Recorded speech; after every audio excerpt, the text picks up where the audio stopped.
Juego de Tronos Camino al Rey Pirata 31:40. Zorro Novelas Ligeras. Si quiere ayudarnos puede suscribirse a nuestro canal de Ko-fi y podrá encontrar esta novela y algunas otras muy adelantadas. De verdad agradecemos a los que puedan ayudarnos, nos motivan a continuar día a día de todo corazón. Muchas gracias. 31. Las 10 torres de la familia Arlow no eran tan sombrías e imponentes como Ciudad Pique. Se asemejaban más a un bastón ido encaramado en un acantilado gris, compuesto de torres, estudios y observatorios. Incluso la brisa marina parecía suave allí, trayendo consigo aromas a pergamino, tinta vieja y algas secas. Cuando la pequeña barca de Euron Greyjoy atracó, no hubo el bullicio habitual con los visitantes de las Islas del Hierro. Solo unos pocos clérigos con túnicas sencillas, de mirada penetrante, lo condujeron en silencio por los escalones de piedra erosionados por la marea. Euron iba acompañado únicamente por una guardia de 10 hombres liderada por Dagmer y su doncella Lisa. Exploración. Descubrir la isla Arlow, 80 puntos. Exploración. Descubrir la isla Arlow. La torre de la biblioteca, 15 puntos. En la sala circular de la cima de la torre de la biblioteca, la más grande de las Islas del Hierro, se reunió con el conde Roderick Arlow, conocido como el erudito. A diferencia de la mayoría de los señores de las Islas del Hierro, el conde no era musculoso. Era alto y delgado, envuelto en una túnica de terciopelo gastada, con los dedos manchados de tinta y un par de penetrantes ojos grises ocultos tras una larga mesa repleta de pergaminos y astrolabios. Euron Greyjoy, dijo Roderick con voz tranquila, con la característica cautela de un erudito, el polluelo de monstruo marino de Ciudad Pique ha volado solo hasta las 10 torres. Esto no es propio de Corón. ¿Acaso viene a pedir prestados algunos libros sobre cultivo en invernadero para las largas noches de invierno que se avecinan? Euron hizo una leve reverencia, con modales impecables, y sus ojos heterocromáticos parecían aún más inquietantes bajo la tenue luz del día que se filtraba por las ventanas de la torre. Conde Roderick, mi padre tiene la mirada puesta en los barcos de grano que van al este. He venido aquí en busca de algo más cálido, algo más crucial para el futuro del linaje de las Islas del Hierro. Sin rodeos, sacó directamente un pergamino cuidadosamente envuelto en piel de foca. En nombre de mi hermano, el barón Greyjoy, heredero de Ciudad Pique, propongo el matrimonio a la señorita Lannis Arlow, la joya de su familia. Roderick no lo aceptó de inmediato. Simplemente golpeó suavemente un antiguo libro abierto, cuyas páginas estaban adornadas con intrincados diagramas de mareas. Barón y ese muchacho es como un hacha desenvainada, afilada, pero también propensa a herirse a sí mismo y a quienes lo rodean. Alanis hizo una pausa, con un atisbo de ternura paternal en la mirada, necesita algo más que un marido que sepa manejar un hacha. Por eso este matrimonio es tan apropiado, dijo Euron con voz tranquila y firme. El hermano varón posee una voluntad de hierro y un valor indomable. Es un guerrero y líder nato, capaz de llevar la gloria de Greyjoy a nuevas cotas. Y la señorita Lannis, con su sabiduría, sus habilidades médicas e incluso su precisión con el cuchillo, disculpadme por haber oído algunas anécdotas, puede ser la enredadera más resistente en la roca, puliendo las asperezas y aportando abundancia. La ferocidad de Greyjoy necesita la sabiduría de Arlow para guiar su rumbo, y el conocimiento y la red comercial de Arlow necesitan la fuerza de Greyjoy para protegerlos. Esto no es simplemente una unión de dos familias, sino una fusión del espíritu de las antiguas costumbres y el camino de las nuevas, para que las Islas del Hierro sean más fuertes, no solo más ricas, en el próximo invierno y en el futuro lejano. Dio un paso al frente y colocó suavemente el documento sobre un espacio en blanco de la mesa. Además alzó la vista, con la mirada penetrante como si atravesara las páginas, en la larga noche que pronto envolverá al mundo, ¿qué podría brindar más calidez y fuerza que el estrecho vínculo de sangre? Esto no es conquista, sino alianza, el pacto más antiguo y duradero. Roderick permaneció en silencio durante un largo rato. Los únicos sonidos que llegaban desde lo alto de la torre eran el aullido de la brisa marina y el suave susurro de las páginas. Finalmente extendió la mano, rozando con la punta de los dedos el pergamino de piel de foca, como si sintiera el peso y la promesa que envolvía. Miró por la ventana. La sombra de las 10 torres se alargaba lentamente, cubriendo el bullicioso puerto y el mar infinito en la distancia. Alanis dijo que, en todo Pique, solo la ira del hijo mayor de Greyjoy le recordaba el sabor del licor dormiense. Sin embargo, aún debo consultarla a ella y a su madre antes de responder, dijo finalmente el conde lentamente, con una leve sonrisa en los labios. Por supuesto, Euron parpadeó. Es mi primera vez en la isla Arlow y me gustaría explorarla. ¿Les viene bien? Explorar un lugar nuevo otorga puntos. Desperdiciarlos es vergonzoso, pero cada punto cuenta, y Euron nunca se queja. Rodrik asintió de inmediato. Nuestro estimado invitado, por supuesto.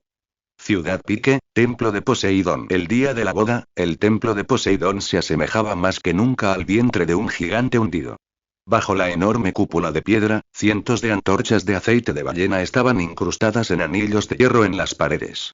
Las llamas parpadeantes iluminaban las cabezas calvas, con extraños tatuajes, de los sacerdotes que se ahogaban, alargando y distorsionando las sombras de todos los invitados sobre el resbaladizo suelo de piedra negra cubierto de sal. El aire era salado y denso, una mezcla de agua de mar, aceite hirviendo, piedra fría y un aura más primitiva y misteriosa, propia de los rituales de las profundidades marinas. El barón Greyjoy vestía un flamante abrigo de cuero negro, bordado con un escudo dorado de Craite en el pecho. Permanecía erguido como un palo, como un mástil clavado a un altar, con la mandíbula apretada, y sus ojos, normalmente ardían de furia, ahora reflejaban una emoción más profunda y compleja. La solemne aceptación de un destino inminente e ineludible. Su mirada se posaba ocasionalmente en la mujer a su lado. Alanis Arlow no vestía las elaboradas sedas típicas de las nobles continentales. Llevaba un sencillo vestido de lana gruesa, de color verde oscuro, ribeteado con motivos de olas bordados en plata, y una capa tejida con escamas de pez negras pulidas que le cubría los hombros. Su cabello castaño oscuro estaba trenzado en una gruesa trenza que le caía por delante, adornada con pequeñas perlas en forma de estrella. En su mano, efectivamente, sostenía una daga ceremonial, con vaina de marfil de morsa. Su postura no era la de una novia tímida, sino la de una guerrera a punto de jurar un pacto de sangre con sus aliados. Sus ojos verdes recibían con serenidad las diversas miradas que se posaban sobre ella. Curiosidad, escrutinio, admiración e incluso un atisbo de celos apenas perceptible. La voz del sacerdote del dios ahogado era fuerte y ronca mientras entonaba los antiguos votos matrimoniales de los hombres del hierro. Cada sílaba parecía cargar con el peso del mar y el eco del abismo. Tú eres la roca, y él es la cadena que te ata, dándote firmeza en la tormenta.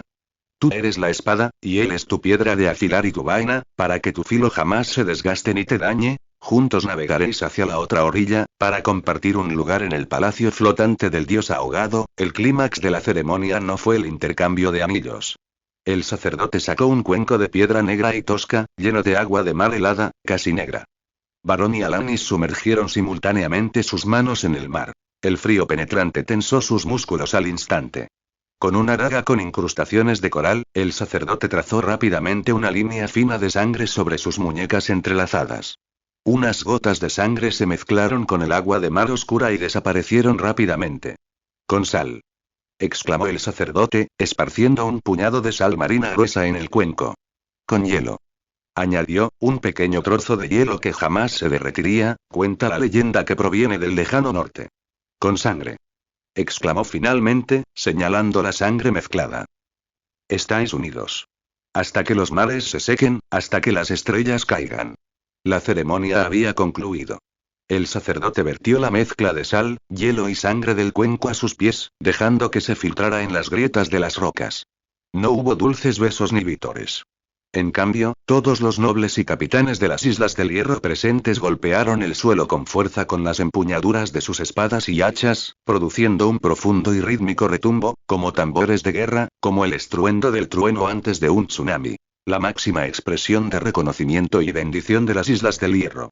Balón giró la cabeza, mirando a su prometida por primera vez con detenimiento. Alanis también lo miraba, con el rostro impasible, sin rastro de timidez, mostrando solo una serena evaluación y una firme aceptación. Alzó levemente la daga que sostenía, un gesto pequeño pero poderoso. En medio del clamor, el rey Corón permaneció impasible, con los ojos llenos de satisfacción por la consolidación de los intereses de su familia. Lady Sansa abrazó con fuerza a Victarion, con un atisbo de preocupación en la mirada, pero también con una tenue esperanza en el futuro de los recién casados. Acarició su vientre, donde un nuevo Greyjoy aguardaba su nacimiento. El tío Balf sonrió, golpeando con fuerza el hombro de quien estaba a su lado.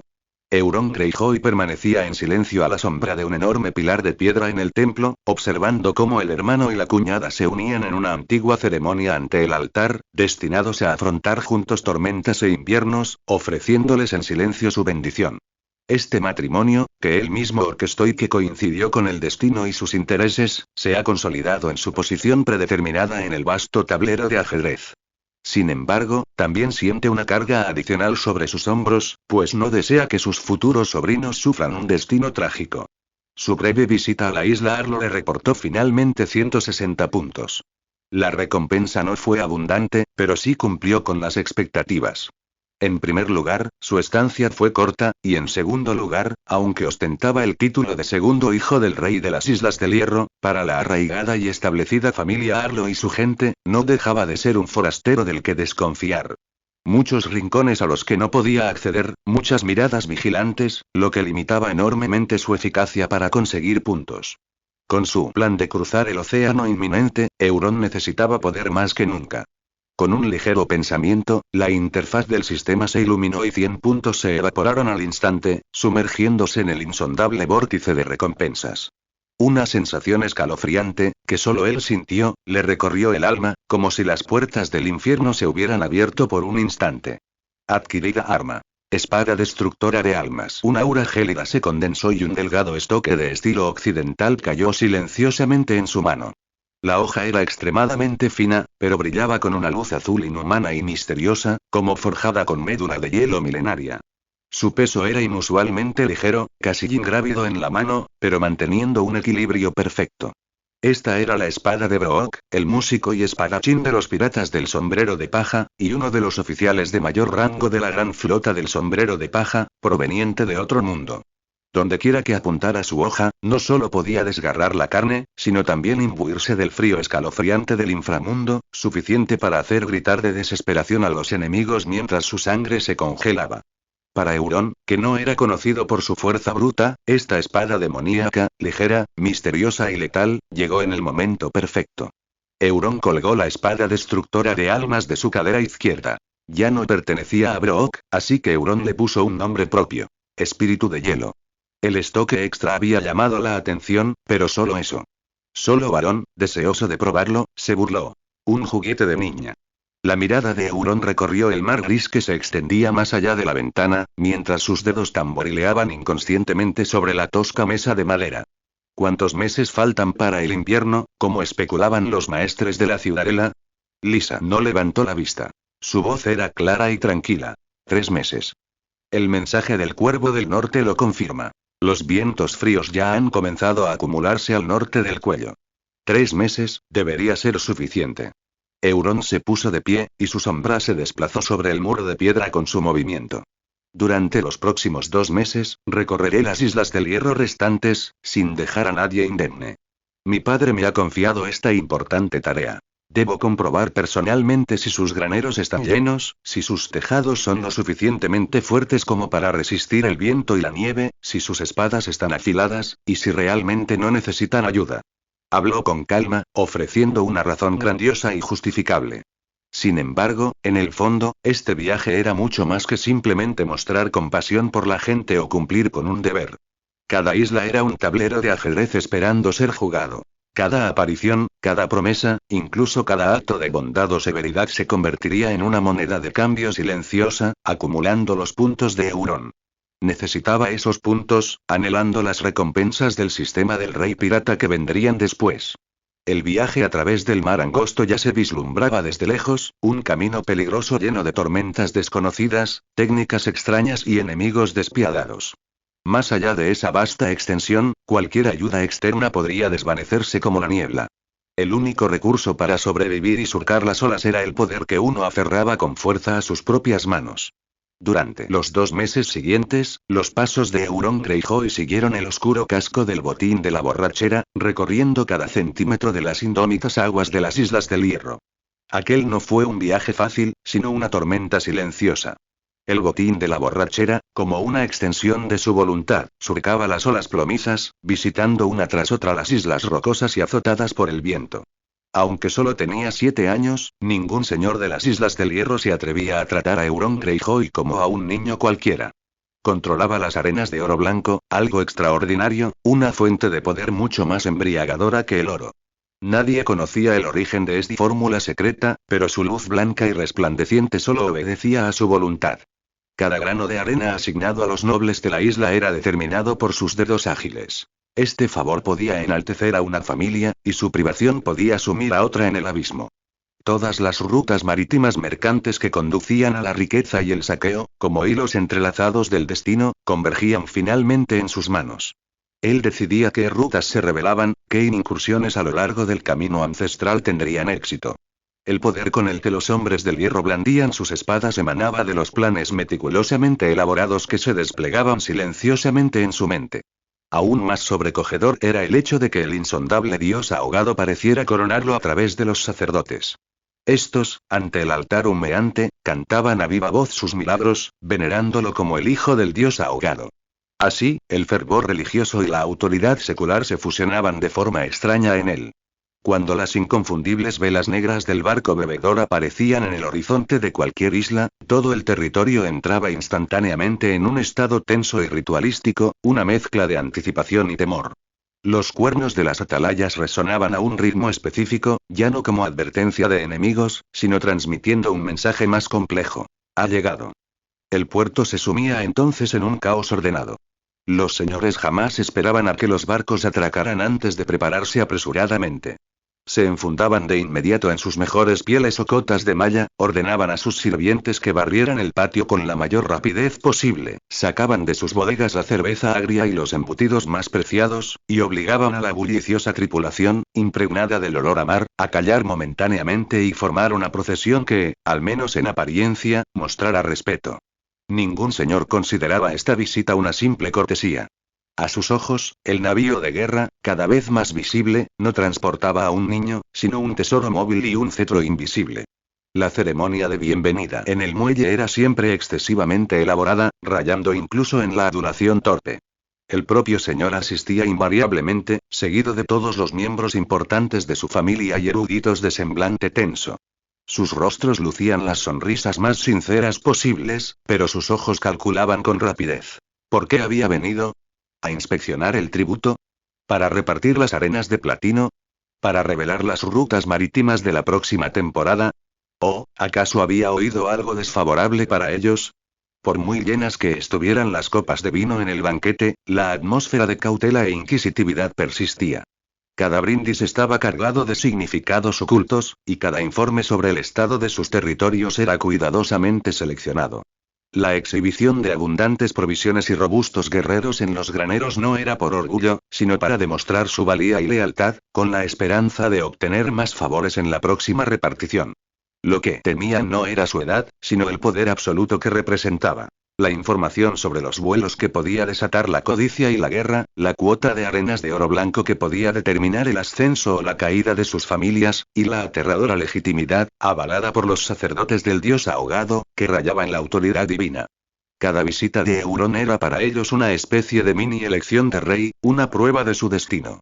El objetivo de sus reverencias era un cuerpo de 7 años, pero, más importante aún, la indiscutible encarnación del poder que controlaba el sustento de las Islas del Hierro. Parecía cumplir con su deber como segundo hijo de patrullar la frontera en lugar de su padre, preguntando con preocupación por las reservas de grano, los barcos y los preparativos para el invierno. Pero sus ojos penetrantes, como los de un halcón, escudriñaban algo más profundo. Los corazones de la gente, el precio de la lealtad y la profundidad a la que podía llegar el miedo. Por supuesto, para Euron en ese momento, lo más importante era ganar puntos que lo hicieran aún más fuerte. Las Islas del Hierro, un reino construido con agua de mar helada y roca dura, se centran en torno a 7 islas principales. Isla Pique, gobernada por la Casa Greyjoy. Isla Gran Despertar, rica en recursos minerales. Isla Vieja Despertar, antigua y sagrada. Isla Arlow, vasta y poderosa. Isla Acantilado Salado, con sus imponentes acantilados. Isla Marea Negra, con sus turbulentas corrientes. E Isla Roble, exuberante en bosques. Esta vez, Euron, a bordo del Drinking Spree, como un águila marina incansable, sobrevoló tierras que jamás había pisado. Se adentró en las minas envueltas en humo de Isla Gran Despertar, pisó los antiguos arrecifes de Isla Vieja Despertar, donde se celebraba el Consejo del Rey, contempló los imponentes acantilados blancos de Isla Acantilado Salado, exploró los impredecibles remolinos de Isla Marea Negra y atravesó los sombríos bosques de Isla Roble. Ni siquiera pasó por alto los más de 20 arrecifes en miniatura deshabitados esparcidos alrededor de las islas principales, grabando meticulosamente cada rincón de las Islas del Hierro en su mente. Esta peregrinación casi obsesiva y exhaustiva le reportó una rica recompensa. Nada menos que 1030 puntos. Cuando la proa del lanza bebedora volvió a estrellarse contra las familiares olas de la isla Pique, antes incluso de que el barco estuviera completamente anclado, Euron ya se había sumergido impacientemente en las profundidades de su consciencia, iniciando el misterioso ritual de extracción. 10 luces deslumbrantes parpadearon en sucesión, y los dones del destino aparecieron uno tras otro. Comida. Arroz frito con mariscos, un humeante tazón de arroz frito, generosamente repleto de ingredientes. La dulzura de los mariscos parecía disipar el toque salado de la brisa marina.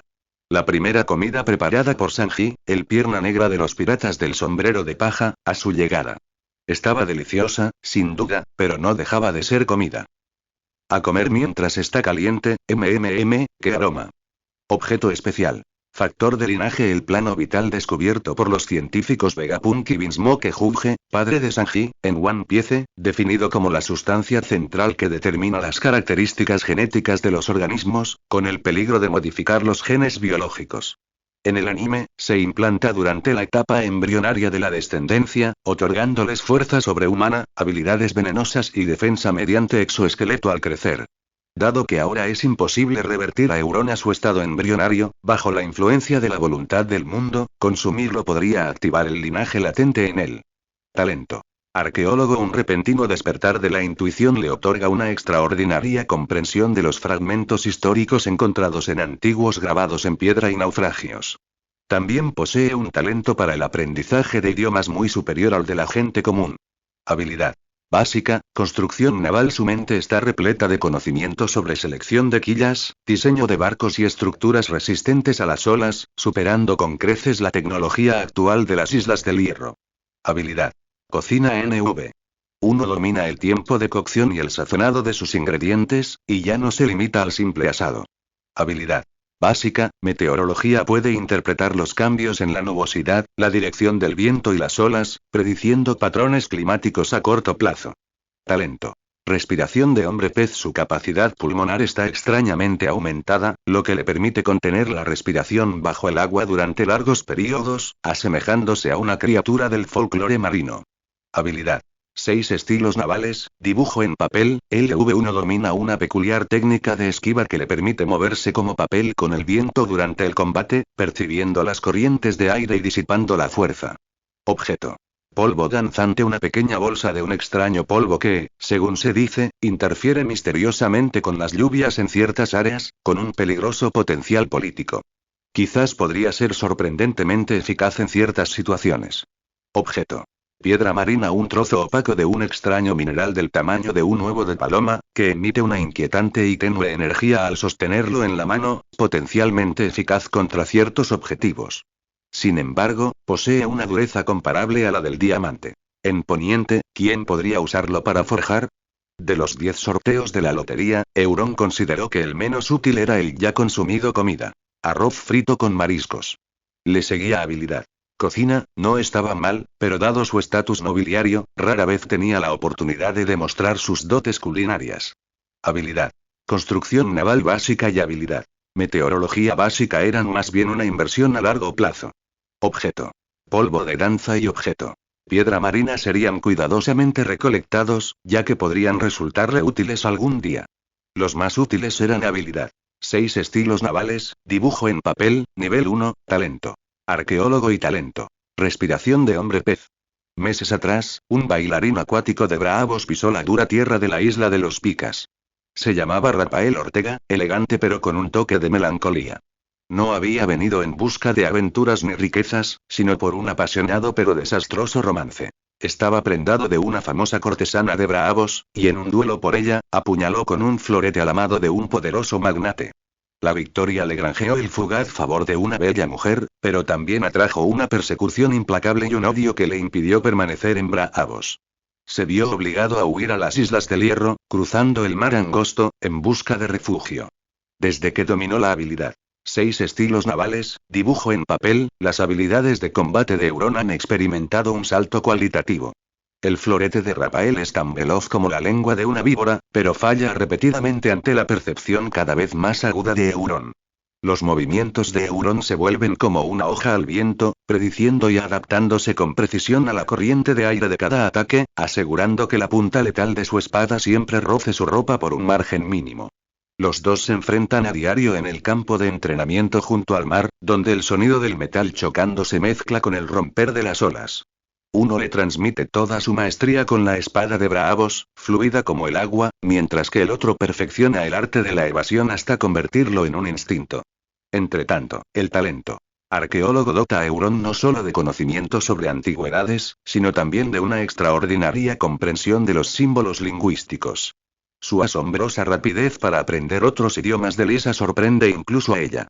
La oscura gramática y el antiguo vocabulario se asentaron rápidamente en su mente. En pocos meses, pudo superar los tropiezos de principiante y entablar profundas conversaciones con Lisa en un alto valirio fluido y preciso. La lengua de los antiguos emperadores, hablada por él, poseía una autoridad escalofriante. Y el talento. Respiración de hombre pez transformó por completo la relación de Euron con el mar. Ya no era simplemente un saqueador a bordo de un barco, sino que se había convertido en parte del océano. Podía sumergirse en las frías y oscuras profundidades como una foca, gracias a sus poderosos pulmones que le permitían permanecer bajo el agua durante largos periodos. Se movía entre los arrecifes más rápido que incluso los bancos de peces más asustados, ágil y libre, como si la gravedad no existiera en el agua. Este mar, que una vez había nutrido a los hombres del hierro y devorado a incontables otros, ahora se extendía ante él como un vasto jardín para explorar y conquistar a su antojo. Finalmente, Euron contempló el objeto especial. Factor de linaje.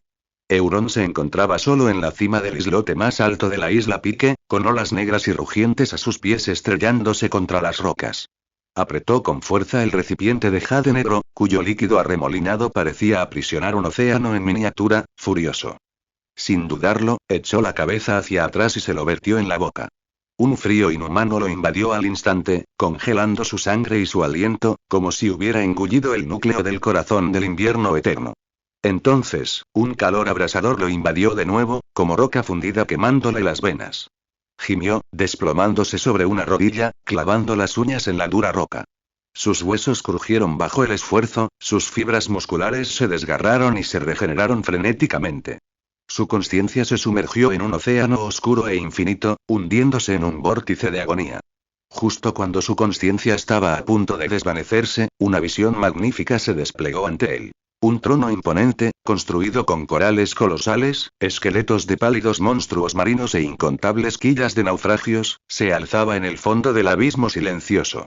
Sobre el trono, una figura borrosa pero inmensamente majestuosa permanecía sentada en silencio, adornada con algas entrelazadas y una sombría corona, empuñando una enorme lanza de hueso pálido que parecía capaz de atravesar el caos primigenio. Dragones marinos gigantes y sirenas del Mar del Norte se postraron humildemente a sus pies. Este era el rey del Mar Gris, el progenitor de todos los océanos en la mitología de los hijos del hierro. El dolor insoportable retrocedió como la marea baja, y una sensación de poder sin precedentes surgió de lo más profundo de sus venas, vasta y ancestral. Se incorporó lentamente, su cuerpo ligero como la espuma del mar, pero con la fuerza de un arrecife. El mundo se había transformado por completo en su percepción. Podía oír claramente las ondas que levantaba un banco de caballas que huían despavoridas a kilómetros de distancia, oler el hedor sulfuroso que emanaba de un volcán submarino, e incluso tocar las líneas ley latentes, que palpitaban lentamente en los cimientos de la isla bajo sus pies. La isla Pique ya no era solo piedra fría. Parecía haberse convertido en una extensión de su cuerpo. Un cambio más profundo surgió de lo más profundo de su alma. Una voluntad desolada, majestuosa e inhumana despertó en su interior. Cuando volvió a contemplar el vasto océano que había engullido a incontables ancestros de los hombres del hierro, su mirada era completamente distinta. Ya no la de un conquistador que examinaba una bestia para domar, sino la de un rey que regresaba, observando su territorio innato e indiscutible. Su linaje no le otorgaba la habilidad divina de manipular el agua del mar, pero sí una afinidad y una comprensión incomparables del océano, una especie de poder sobrecogedor que inspiraba la reverencia instintiva de toda la vida marina, y un primigenio sentido de sumisión profundamente arraigado en la sangre de todos los hombres del hierro, una sensación que helaba la sangre. Sus ojos ya no eran las ventanas de los mortales. Su ojo izquierdo era la negrura absoluta de un abismo, más puro que la medianoche más profunda, como si toda luz que cayera en él fuera a ser aplastada y absorbida, dejando solo un vacío absoluto y un silencio sepulcral. En contraste, su ojo derecho era del azul gélido del mar antes de una tormenta, como si aprisionara truenos y relámpagos que desgarrarían el cielo y el mar, rebosantes de una energía casi violenta. Linaje del rey del mar gris. 1. Percepción oceánica extendida. Su conciencia se expande como una medusa hacia los mares circundantes, permitiéndole percibir cambios sutiles en las corrientes marinas, el movimiento de bancos de peces e incluso la aproximación de grandes criaturas, como focas y tiburones, a kilómetros de distancia sin necesidad de verlas. Esta capacidad se intensifica durante las tormentas, permitiéndole leer la furia y el ritmo de las olas. 2. Las grandes criaturas marinas sentirán instintivamente admiración o curiosidad hacia él, en lugar de atacarlo. Incluso puede controlar bestias marinas legendarias. 3. Cuerpo de aguas profundas. Su fuerza y resistencia se ven significativamente amplificadas en el agua, haciendo que su velocidad de nado sea comparable a la de los delfines más veloces. Su cuerpo resiste mejor la presión y el frío del agua, permitiéndole sumergirse a profundidades mucho mayores que las de las personas comunes y mantener la temperatura corporal y la movilidad en aguas marinas heladas. 4. Majestad de la estirpe. Los hijos del hierro que creen en el dios ahogado experimentarán una profunda reverencia y obediencia. 5. Desconocido. 6. Desconocido. Estos ojos del abismo y ojos azules son manifestaciones del poder que reside en lo profundo de su linaje. Ojo del abismo, ojo izquierdo, negro. Todas las ilusiones y disfraces mágicos quedan al descubierto ante esta verdad absoluta. Las falsedades se retuercen y disipan como velos arrojados al fuego, revelando su verdadera naturaleza, ya sea fea o ordinaria. Incluso puede considerar el dolor y las toxinas corrosivas de su cuerpo como impurezas, usando su voluntad para extraerlas y devorarlas, reduciéndolas a la nada. Una simple mirada basta para extinguir hasta las llamas más ardientes, como si una mano invisible las sujetara, atenuándolas y extinguiéndolas rápidamente, dejando solo volutas de humo. El ojo azul, ojo derecho, azul. Este ojo gobierna las fuerzas violentas del mundo exterior. Donde quiera que pose su mirada, el agua deja de fluir libremente, obedeciendo a su voluntad de converger, arremolinarse y transformarse en un puño colosal o un escudo de agua indomable que lo arrasa todo. Puede percibir y guiar la energía que fluye por la atmósfera, invocando tormentas, haciendo que las nubes se acumulen a velocidades antinaturales y controlando vendavales y relámpagos. Este poder es incomparablemente formidable. Incluso un leve intento basta para causar vértigo. Evidentemente, blandir continuamente estos ojos que pueden doblegar al mar requiere un largo período de práctica y adaptación. En Poniente, el invierno no es una estación, sino un castigo divino lento y preciso que se cierne sobre toda la civilización. Su llegada no es una helada repentina, sino un lazo que se aprieta gradualmente, desde la primera escarcha sin derretir hasta el último suspiro que se lleva el viento y la nieve. Para la mayoría, el invierno significa una vida reducida a su forma más primitiva y miserable. Se apiñan como cavernícolas en chozas bajas, durmiendo junto a cerdos, ovejas, gallinas y perros, dependiendo del calor corporal del ganado y del escaso calor del estiércol fermentado para combatir el frío glacial capaz de partir la piedra. Su libertad de movimiento se limita al corto camino que une sus camas con el sótano. Las raciones diarias se convierten en un cruel ritual. Un tazón de gachas de avena tan aguadas que se ve el fondo, o un trozo de pan negro que necesita ablandarse con saliva durante medio día antes de poder morderlo. La sal, aquí, ya no es un condimento, sino una sustancia sagrada para la supervivencia. Sella las escasas carnes y pescados que tienen, el único sabor a sal en largos meses. Bajo este racionamiento desesperado, la humanidad se ve obligada a tomar las decisiones más oscuras. Los ancianos, otrora pilares de sus familias y tesoros de sabiduría, reducen silenciosa y casi tácitamente sus raciones, dejando los últimos vestigios de vida para sus nietos. En el norte, esta tradición recibe un nombre conmovedor y a la vez aterrador: la misericordia del norte o la última cacería. Cuando la leña casi se agota y las despensas están vacías, los ancianos de la familia se enfundan en sus pieles más raídas, alegando que deben salir a cazar para la familia, y luego se adentran resueltamente en la inmensidad blanca, para no volver jamás. Cambian el autoexilio y la muerte por unas horas más de calor junto a la chimenea y unos días más de provisiones. En la más profunda desesperación, los susurros se propagaban como una plaga por las aldeas heladas. La leyenda del cocinero rata resurgía, ya no como un simple terror de cuentos para dormir, sino como un escalofrío indescriptible pero real al mirar a un vecino o familiar con hambre. Incluso un castillo de piedra era solo un refugio un poco más grande ante el invierno. Las pesadas puertas se cerraron de golpe, dejando al mundo fuera. Los nobles, como los Stark de Invernalia, comprendían su pacto con la tierra y su gente. Instalaban comedores sociales, pero las gachas eran más aguadas que en casa de un plebeyo, destinadas a mantenerlos con vida, no a llenar sus estómagos. Los banquetes en el castillo continuaban, pero los platos habían cambiado de cerdos asados a guisos de tocino y tubérculos, y la música de los músicos no lograba disipar la ansiedad que impregnaba el aire. La principal actividad de los nobles se convirtió en cálculos meticulosos. ¿Cuántos días duraría el grano en las bodegas? ¿Cuántas noches más ardería la leñera? Cada reparto de comida era una apuesta a la rapidez con que llegara la primavera. El invierno era también la estación del crecimiento demográfico en el castillo, no por alegría, sino por un frío pragmatismo. En las largas y ociosas noches, la procreación se convertía en un trabajo necesario para perpetuar la familia y la fuerza laboral, con la esperanza de que llegara nueva mano de obra cuando la nieve se derritiera para llenar el vacío de vida que inevitablemente se llevaba el frío invierno. Si Poniente soportaba el invierno, el muro se enfrentaba al invierno mismo. Este colosal muro de hielo se convertiría en la mismísima frontera del infierno. Los pasadizos estaban completamente sellados por metros de hielo azul, torres como lápidas congeladas. Los hermanos de la Guardia de la Noche se acurrucaban en el gélido castillo, masticando pan negro y carne salada tan dura como la piedra, como siglos atrás, y su única bebida era cerveza agria aguada. Hacer guardia se convirtió en un castigo peor que la muerte. Los centinelas debían vigilar un desolado bosque fantasma, envuelto en ventiscas y con temperaturas gélidas capaces de congelar los dedos. La desesperación y el frío eran más devastadores para la voluntad que los caminantes blancos. Cada invierno, algunos de los hermanos de la Guardia de la Noche optaban por abandonar sus túnicas negras y huir a los vastos campos nevados del sur, aun sabiendo que también era un callejón sin salida. No traicionaban sus juramentos, sino la insoportable, interminable y gélida soledad.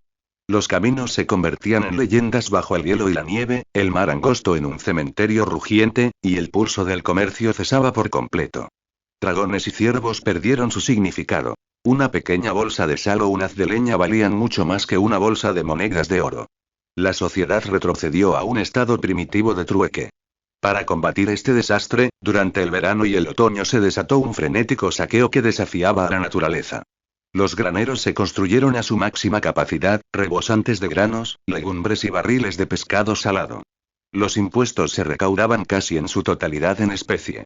Cada sótano estaba repleto de calabazas, cebollas, setas secas y cualquier otra cosa que pudiera almacenarse. Las amas de casa trabajaban incansablemente, encurtiendo montañas de repollo y elaborando hidromiel y cerveza para proporcionar un alivio temporal del frío y un escaso calor.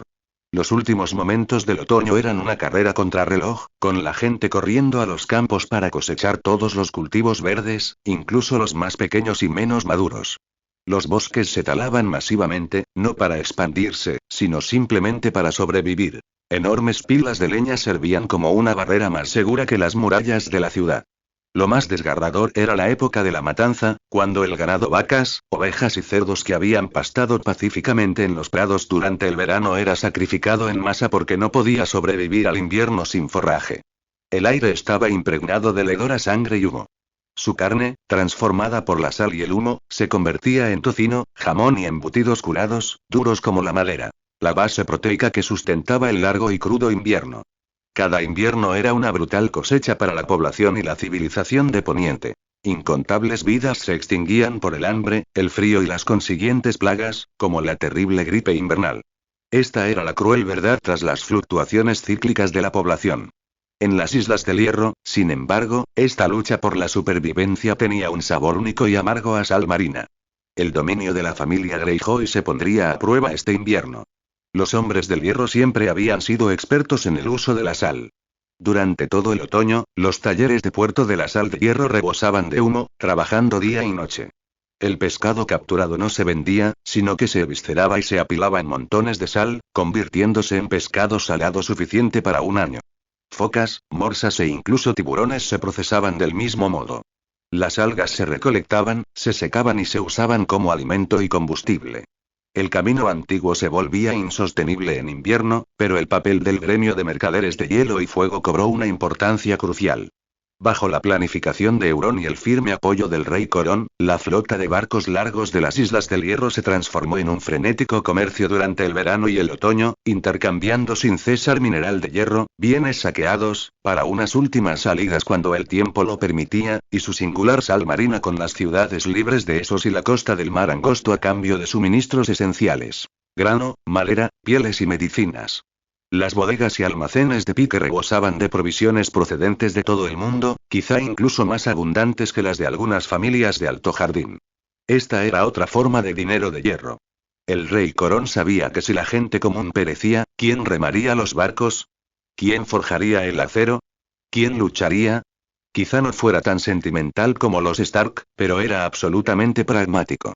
Ordenó a los señores de las islas que garantizaran la supervivencia de los pescadores, administraran las reservas de grano con prudencia y concentraran a los artesanos de las Islas del Hierro en sus hogares para acelerar la forja de armas y la reparación de barcos, preparándose para posibles acciones en primavera e incluso en el verano siguiente. Los hombres del hierro ociosos son peligrosos. Deben mantenerse ocupados. Los sacerdotes del templo de Poseidón estarán aún más ocupados, entonando antiguas plegarias con voces roncas para calmar el temor al dios ahogado y proclamar el sacrificio y la paciencia como el camino hacia el favor del Palacio del Agua. Las historias de la misericordia del norte tendrán otra versión en las Islas del Hierro. Quizá la de un viejo marinero que navega solo en un pequeño bote en medio de las tormentas invernales para encontrar los legendarios caladeros cálidos para su pueblo. El invierno es igualmente cruel con las Islas del Hierro. El frío húmedo de los vientos marinos cala hasta los huesos, y las tormentas separan las islas entre sí. Pero confiando en la generosidad del mar, su estricta disciplina, la acumulación de comercio y su inherente resistencia a las adversidades, luchan por sobrevivir a esta lenta erosión de la civilización, esperando el momento en que el hielo se rompa y puedan redefinir las reglas del mundo una vez más con hierro y fuego. Por suerte, Euron llegó antes de este crudo invierno. Las arenas de platino que creó un año antes habían acumulado ingentes cantidades de oro y plata para las Islas del Hierro, brindando ahora esperanza de supervivencia a innumerables personas. La profecía del invierno, como un frío invisible, caló hasta los huesos en las Islas del Hierro incluso antes de que soplaran los vientos salados y gélidos del mar Angosto. Bajo la cúpula de la Torre del Maestre, la mirada de Euron Greyjoy no se detuvo en el mapa que tenía delante, donde se señalaban los graneros y bosques de Poniente, sino que se fijó en el vasto y antiguo mapa de Esos que colgaba en la pared, cuyos bordes estaban borrosos por la humedad y las carcomas. Otra opción ante el invierno era viajar a otro continente. Está escrito en pergamino y representa una vasta e ilimitada tierra oriental. Desde el mar helado y tembloroso hasta la polvorienta Volantis, desde el serpenteante río Lorni hasta la misteriosa y sobrecogedora Asal. Un mosaico de incontables ciudades-estado, desiertos, oasis y praderas. La profunda voz del rey Corinth analizaba las reservas de alimentos del valle, la difícil situación del norte y las impredecibles y turbulentas corrientes del mar Angosto. Pero los pensamientos de Euron, impulsados por las velas de su imaginación, se elevaban sobre el mar azotado por la tormenta. Euron sabía que los inviernos de Poniente no eran inviernos comunes. Los maestres de la ciudadela los explicaban con movimientos celestes y ciclos climáticos, pero en su interior yacía una comprensión más antigua e inquietante. Las estaciones de esta tierra estaban distorsionadas por una magia vasta, primigenia e incomprensible. El largo verano era a la vez una bendición y una maldición, presagiando el largo y crudo invierno que le seguía, capaz de congelar almas y civilizaciones. Era una dolencia crónica arraigada en las propias leyes del mundo, que atormentaba solo a Poniente.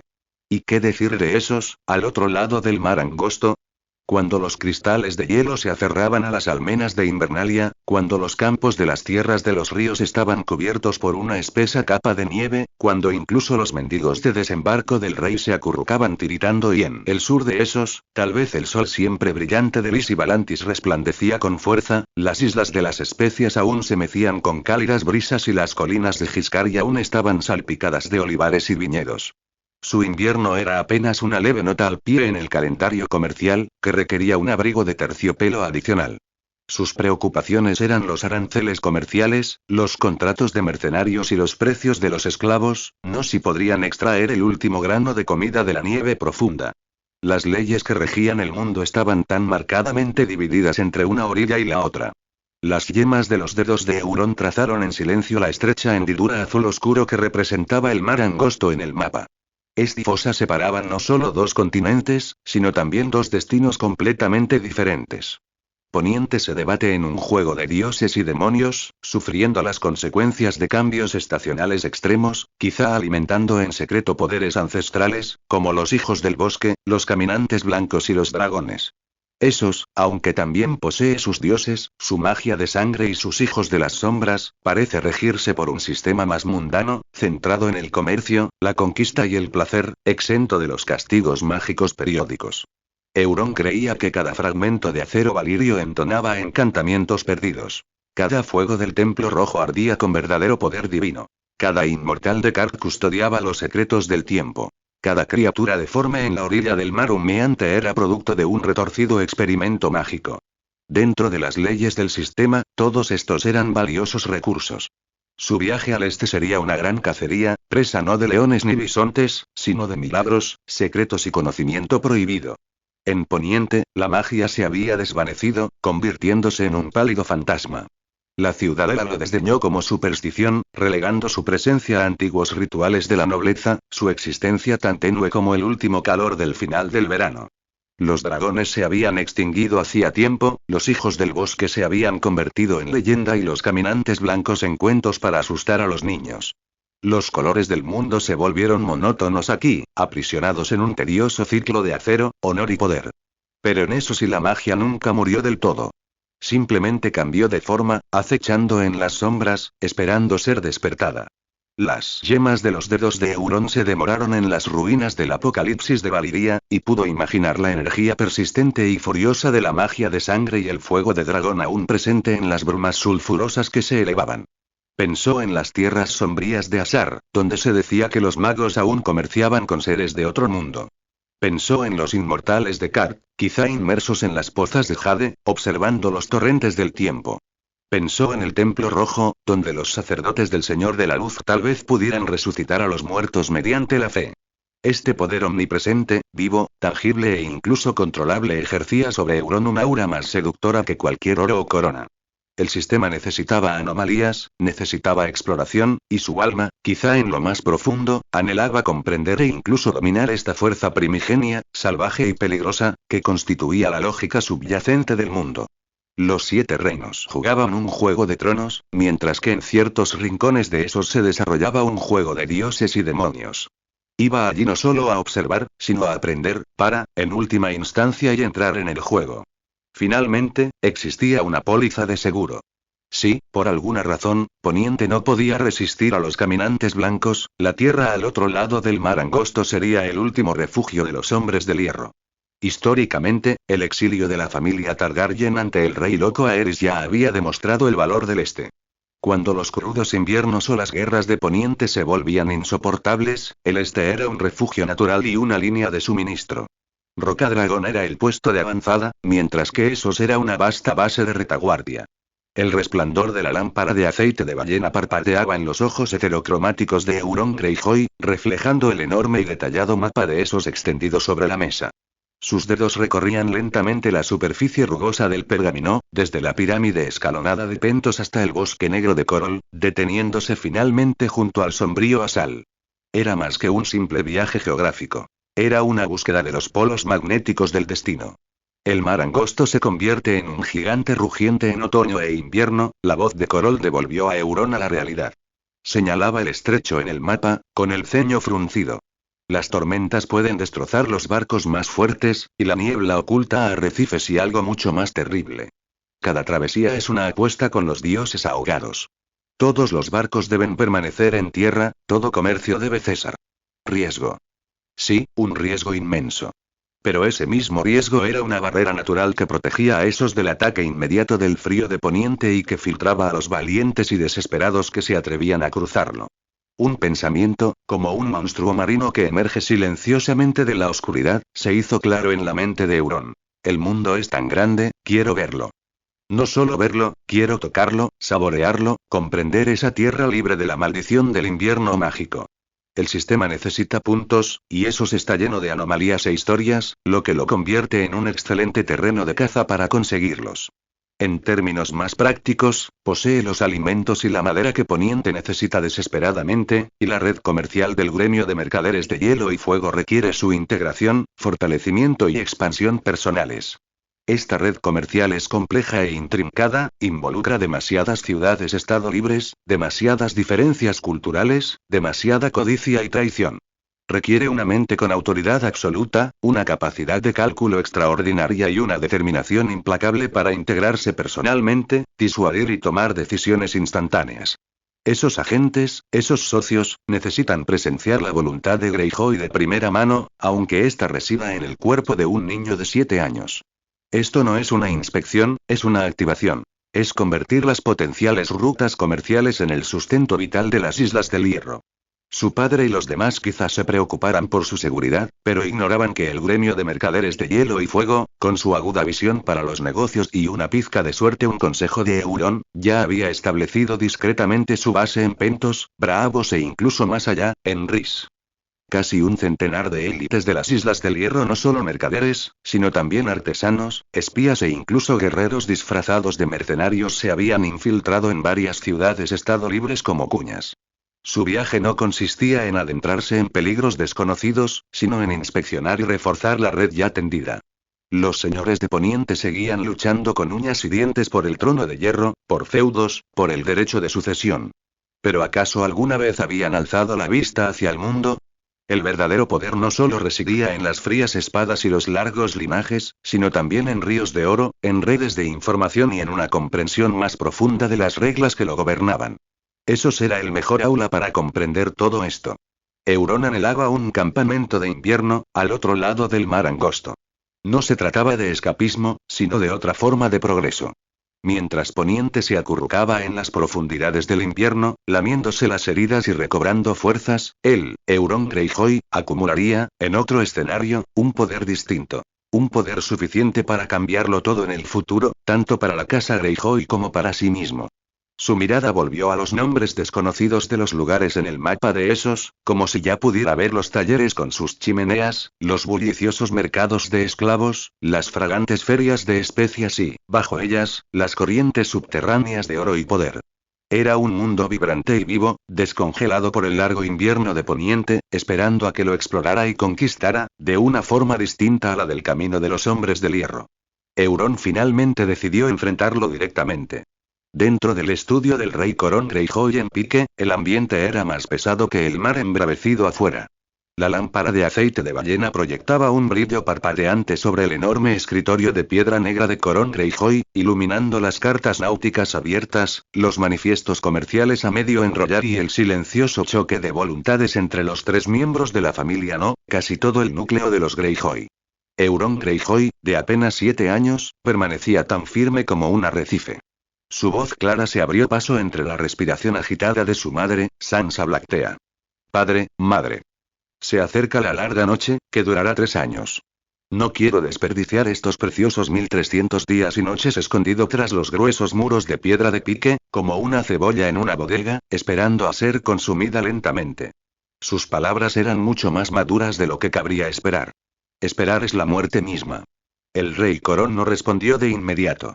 Sus dedos gruesos acariciaron inconscientemente un pisapapeles de bronce sobre la mesa, una obra de arte con la forma de la agonizante imagen de una persona ahogándose. Su mirada era como un abismo, escrutando a su hijo menor, el más enigmático y el más incontrolable. Sé que tu mente está llena de pensamientos que exceden tu edad, como si estuvieras poseído por el dios del ahogamiento, dijo Corin finalmente, con la voz baja y ronca por la brisa marina. Pero tu cuerpo, Euron, tiene solo 7 años. Un niño de 7 años, en un mar estrecho en invierno, una sola ola, una ráfaga de viento, puede borrar toda tu diferencia.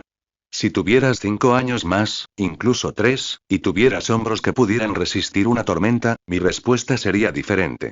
Una leve sonrisa, casi burlona, curvó los labios de Euron, y sus ojos heterocromáticos brillaron de forma inhumana bajo la luz. Padre, lo has olvidado. Me llaman hijo del dios ahogado, e incluso algunos susurran en las tabernas que soy el rey del mar gris que regresó de las profundidades. ¿Y crees que el mar reclamará fácilmente su creación? Este libro se publicó por primera vez en Taiwan Novel Network, donde puedes disfrutar de todas sus colecciones en 5 y 5 5 55 C5 1 cuarto 5 E5 en cualquier momento, ofreciendo una experiencia de lectura con capítulos sin errores y en orden. Fuera. Corren golpeó la mesa con la mano, haciendo que el pisapapeles saltara. No intentes engañarme con esas banalidades de pescadores y salineras. Eres mi hijo, llevas mi sangre, no un maldito mito. Su rugido contenía una irritación que rozaba lo prohibido y una inquietud más profunda. A veces no podía discernir si su hijo era realmente un prodigio o si su cuerpo estaba poseído por algo ancestral. Ante la ira de su padre, la expresión de Euron se tornó de repente extremadamente pragmática, incluso algo fría, disipando al instante la atmósfera misteriosa. Por supuesto que le temo a la muerte, padre, me aterroriza. Su sincera confesión fue escalofriante. Por eso no me lanzaré al mar helado sin estar preparado. Dio un paso al frente, con su pequeña mano apoyada en la costa de Esos, sobre la carta náutica. Pentos alberga el mayor almacén de nuestro gremio de mercaderes hielo y fuego y al menos un centenar de leales hombres del hierro. Los 3 callejones de Rhys están repletos de espías a nuestro servicio. Tenemos socios comerciales en Valantis, e incluso más lejos, en Kor. No voy a deambular. Voy a inspeccionar las propiedades que ya poseemos. Señaló varios lugares clave, con un tono tan tranquilo como si estuviera haciendo cuentas. Mandíbula quebrada Aragmore liderará su Dracar la borrachera y otros 2 barcos rápidos, un total de 300 de los más valientes y leales hombres del hierro como mi guardia. Han bebido hasta hartarse de agua salada y han jurado protegerme con sus vidas. Hizo una pausa, alzando la vista con una mirada penetrante. Además, he encargado a Mario Romis, ya sabes, el hombre de Bravos que se encarga de nuestros asuntos turbios, que contrate por adelantado a un escuadrón de mercenarios de élite por una suma considerable. 100 guerreros profesionales curtidos en 1000 batallas se unirán a mí en Pentos para proteger la costa. No voy a declarar la guerra, padre. Simplemente voy a asegurar nuestras rutas comerciales, inventariar nuestros almacenes y garantizar que el oro y los suministros sigan fluyendo a las Islas del Hierro como la sangre, incluso en invierno. Esto es más seguro e importante que cualquier botín. No. De ninguna manera. Lady Sansa no pudo contenerse más. Se levantó bruscamente, con el rostro pálido y la voz estridente por el miedo. Solo tienes 7 años. 7. Esos. Ese lugar está plagado de traficantes de esclavos, asesinos y peste. Te secuestrarán y te venderán a esos magos orientales como ingrediente medicinal. O te dejarán morir de fiebre en alguna posada inmunda. No te dejaré ir. A ninguna parte. Te quedarás en Pique, donde puedo verte. Como madre, no vio grandes ambiciones, sino un pequeño cuerpo a punto de ser engullido por el terror del este. Euron se volvió hacia su madre, con un tono más suave, pero con una resolución inquebrantable que resultaba especialmente escalofriante en el rostro de un niño. Madre, no me iré ahora. Te lo prometo. Esperaré hasta que caiga el primer copo de nieve sobre las torres de Pique, hasta que el mar empiece a congelarse, hasta que Poniente entre oficialmente en hibernación. Entonces, partiré. Su promesa sonó más a cuenta atrás. Un silencio sepulcral se apoderó del estudio, interrumpido solo por el crepitar de la chimenea y el lúgubre repiqueteo del viento marino contra los altos ventanales. La mirada del rey Corón se desvió del rostro tembloroso de su esposa al rostro sereno, casi indiferente, de su joven hijo.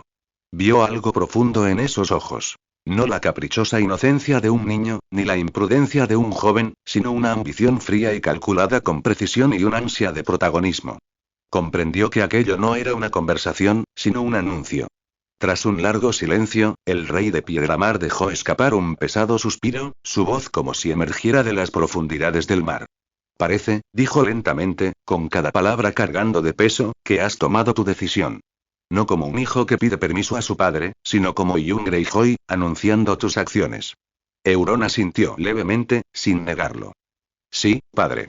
Corón se recostó en la enorme silla de piedra, las sombras envolviendo casi todo su rostro, salvo sus ojos, que permanecían afilados como cuchillos. Entonces su voz recuperó su habitual autoridad indiscutible: prepárense por completo antes de que caiga el primer copo de nieve. Quiero ver los registros de mantenimiento de cada nave, la lista y los antecedentes de cada guardia, los detalles de cada acuerdo con el grupo mercenario, la ubicación exacta y la información de contacto de cada punto de suministro. Su plan debe ser tan hermético como las escamas de un naga. De lo contrario, aunque los encadene al altar del dios ahogado, no les permitiré salir de Ciudad Pique. Aquello no era una bendición, sino una orden, una prueba. Un ultimátum final de un padre a su hijo, y del rey Piedramar al ser que podría guiar a su familia a los mares desconocidos. Euron asintió y sonrió. Por supuesto. Ya te lo dije, le tengo pavor a la muerte. Sistema One Piece vinculado al anfitrión. Euron Greyjoy sincronizando las leyes del mundo, adaptándose al plano de baja magia, carga completa. Cada vez que se consuma una cierta cantidad de puntos, se otorgarán puntos de atributo gratuitos. 100, 200, 400, 800, 1600, 3000, puntos de atributo libres restantes. 4. 1400, 1600. Puntos restantes. 30. Recompensas básicas. Panel de personaje basado en datos, contiene valores estándar para un varón adulto normal en Poniente. Fuerza. 6, 10. Agilidad. 9, 10. Resistencia. 10, 10. Espíritu. 16, 10. Liderazgo. 13, 10. Carisma. 14, 10. Suerte. C, AF, F es muy mala, A es excelente, atributos especiales, llenos de variables. Linaje. Linaje del Rey del Mar Gris, 1. Percepción oceánica extendida. La consciencia puede extenderse al mar circundante como una medusa, sin percepción visual, puede percibir cambios sutiles en las corrientes oceánicas, el movimiento de bancos de peces e incluso la aproximación de grandes criaturas, como focas y tiburones, a varios kilómetros de distancia. Es especialmente fuerte en condiciones tormentosas y puede leer la furia y el ritmo de las olas. 2. Las grandes criaturas del océano sentirán instintivamente asombro o curiosidad hacia ti, en lugar de atacarte activamente, e incluso podrás controlar bestias marinas legendarias. 3. Cuerpo de aguas profundas. La fuerza y la resistencia se amplifican significativamente en el agua, y la velocidad de nado es comparable a la del delfín más veloz. El cuerpo resiste mejor la presión y el frío del agua, puede sumergirse a profundidades mucho mayores que las de las personas comunes y mantener la temperatura corporal y la movilidad en aguas marinas heladas. 4. Majestad de linaje. Las personas de hierro que creen en el dios de las profundidades se inspirarán con un sentimiento de asombro y obediencia desde lo más profundo de su ser. 5. Desconocido. 6. Desconocido. Talento. Arqueólogo. Talento. Sistema de respiración. Recompensa por activación. Haki del Conquistador, nivel 1, pasivo, no se puede controlar activamente, solo se libera inconscientemente en los ojos o el cuerpo durante fluctuaciones emocionales intensas, como ira, miedo o situaciones de vida o muerte. Intimidación mental / retirada de debilidades. Mejora a nivel 2. 1000 puntos.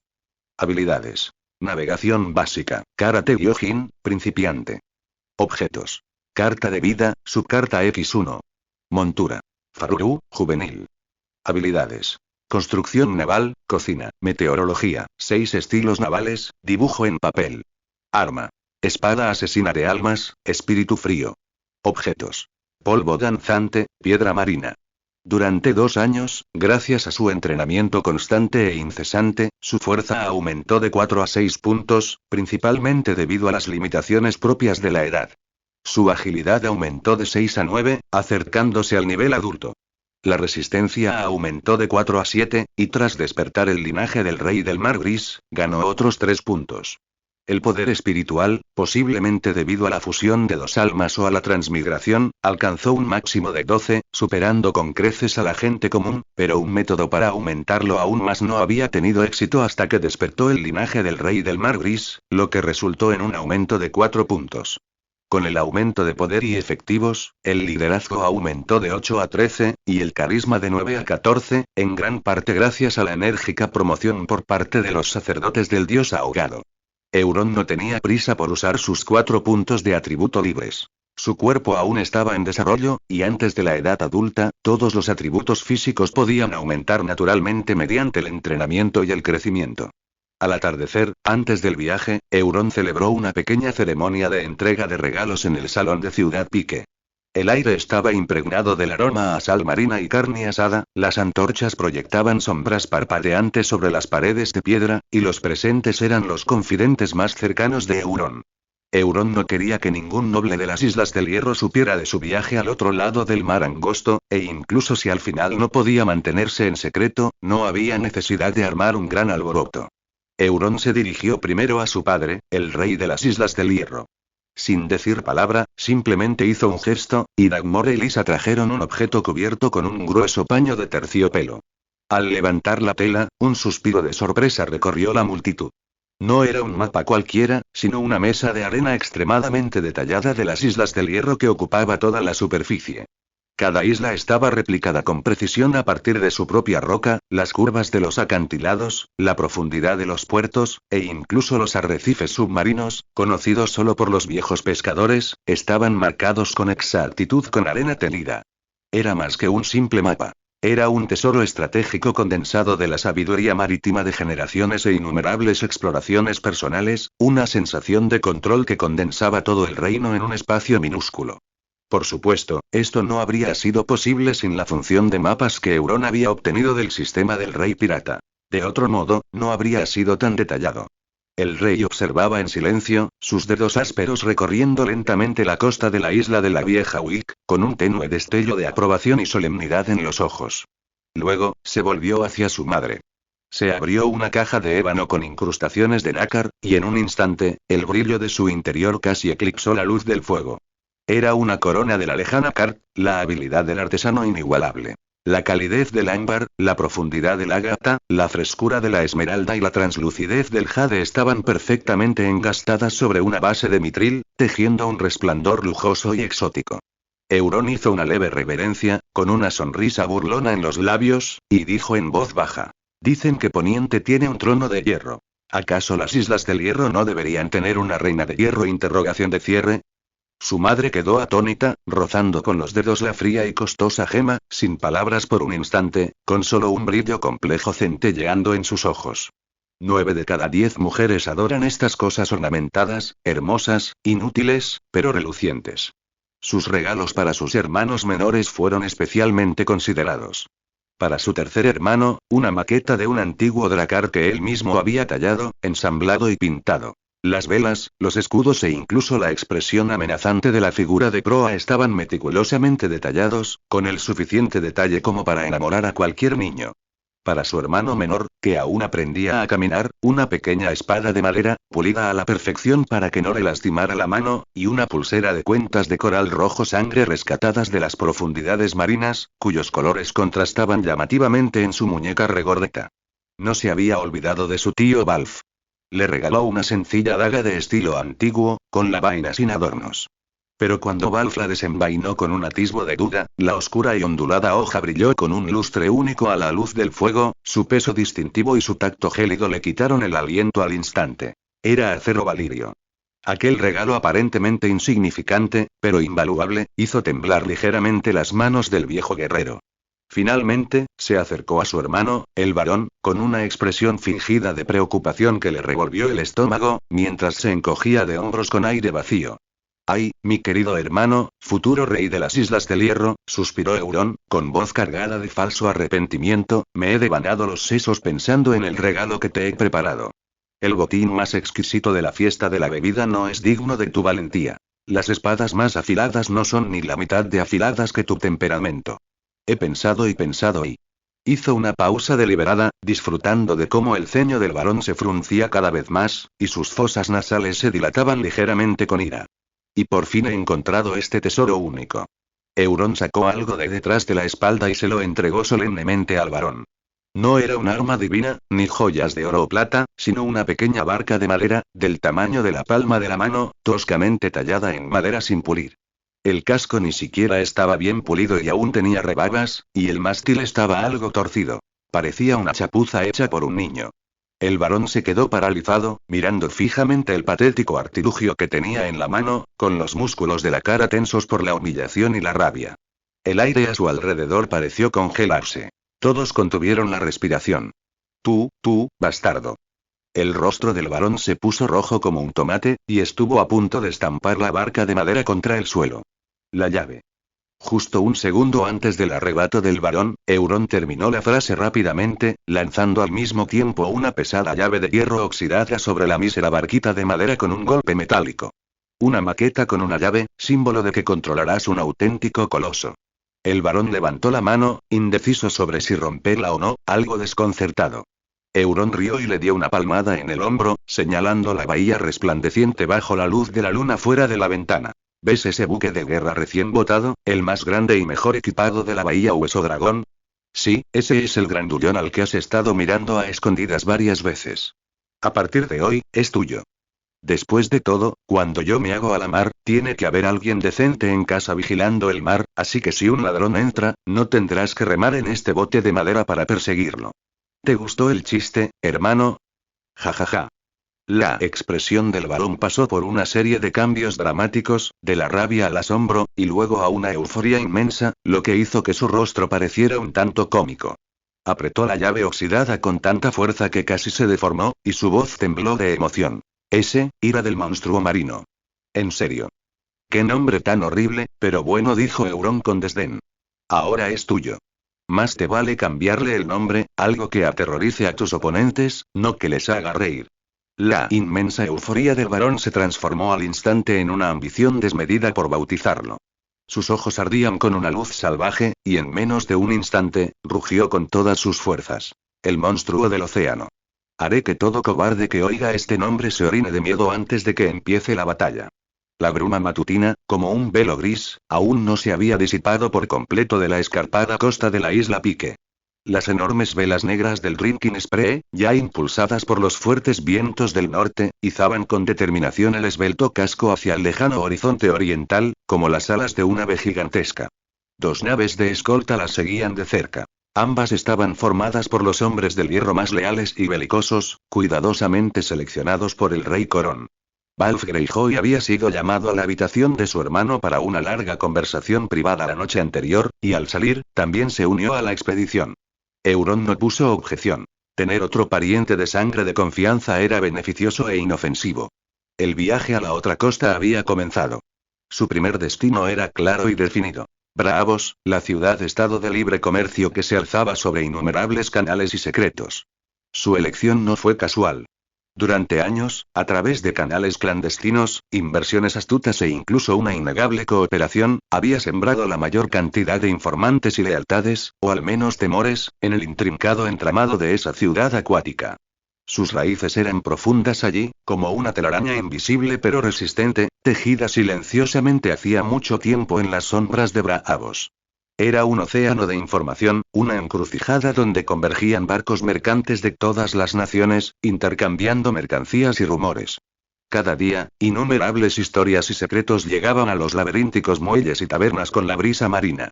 Para Euron, era el corazón palpitante del mundo, y se dirigía allí para escuchar su pulso y, tal vez y en última instancia, para asirlo entre sus manos. Pero lo que lo atraía de aquella ciudad era mucho más que poder e inteligencia mundanos. Anhelaba desde hacía tiempo el alma de la ciudad. Las fuerzas misteriosas ocultas tras la niebla y las leyendas. Ansiaba presenciar cómo los sacerdotes susurraban al silencioso cielo nocturno bajo la enorme cúpula plateada del templo de los cantores de la luna. Ansiaba explorar los misterios últimos de la vida, la muerte y el sacrificio tras las discretas puertas de la casa de blanco y negro. Y, aún más, ansiaba vislumbrar un rastro de los sin rostro, los mensajeros del legendario dios de los 1000 rostros, y comprender su poder y temor trascendentales. Braavos era, para él, a la vez un vasto tablero de ajedrez estratégico y un antiguo tomo escrito en símbolos místicos, esperando ser descubierto. La brisa marina era cortante, azotando sus ojos heterocromáticos. El bebedor surcaría las olas, embarcándose en un largo viaje que duraría 3 semanas. 3 semanas de travesía serían un período de soledad, aislado del mundo, pero sin duda no serían aburridas, al menos no para Euron. El bebedor se convirtió en su academia móvil, y sus 2 mentores, el curtido en 1000 batallas Balf y la excepcionalmente hábil bailarina del agua, le revelaron el vasto mundo más allá del mar angosto. Las cubiertas, el camarote del capitán, incluso el turbulento castillo de proa se transformaron en aulas. Lisa desplegaba mapas y pergaminos, con voz tranquila y clara, mientras analizaba sistemáticamente el delicado panorama político de la costa occidental de Essos. El equilibrio de poder entre el gobernador de Braavos y el rey del mar, las intrigas hereditarias de los gobernadores de Pentos y el funcionamiento de la asfixiante maquinaria esclavista de Valantis. Explicó la composición social de cada región. Desde los astutos mercaderes y orgullosos espadachines de Braavos, hasta los nobles mimados de Pentos y los esclavistas de Rhys, entregados a los placeres sensuales. Rafael, el danzante del agua, adoptó un papel más práctico. Demostró las complejidades de la vestimenta de Braavos con elegantes movimientos. Cómo llevar una simple túnica con diferentes connotaciones de estatus, cómo discernir la ideología e incluso la personalidad de una persona por la forma en que portaba su espada.